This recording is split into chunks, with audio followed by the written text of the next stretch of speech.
Hi guys, welcome to Anchi's world. చాలామంది ragi powder shops నుంచి purchase చేస్తూ ఉంటారు కదా. అస్సలు అలా పర్చేస్ చేయకండి, హెల్త్కి మంచిది కాదు. చూడండి, ఇది వాష్ చేస్తే ఎంత డర్టీ వాటర్ వస్తుందో. సో మనం ఇది తెలియకుండానే ఇలాగే తినేస్తూ ఉంటాము. అండ్ ఇంకొకటి ఏంటంటే, మనము నానబెట్టినప్పుడు ఏదైతే ఆ మొలకలు వస్తాయో ఆ స్ప్రౌట్స్ది తినడం చాలా హెల్దీ అండ్ అది త్వరగా డైజెస్ట్ అవుతుంది. అయితే ఈ రాగుల్ని మనము ఒక 8 to 9 టైమ్స్ వాష్ చేసుకోవాలి. చూసారు కదా, వాటర్ అనేది మనకి క్లియర్గా కనిపించేంత వరకు మనం వాష్ చేసుకోవాలి. అప్పుడు మంచిగా క్లీన్ అయినట్టు. అండ్ నేను ఒక 1 నైట్ మొత్తం సోక్ చేసి వదిలేసాను అలాగే. అప్పుడు చూడండి, ఇలాగా కొంచెం బబుల్స్గా ఫామ్ అయింది కదా.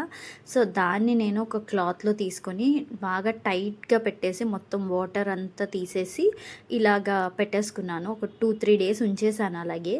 అప్పుడు చూడండి, మార్నింగ్కి ఇలాగ నాకు స్ప్రౌట్స్ వచ్చాయి మంచిగా.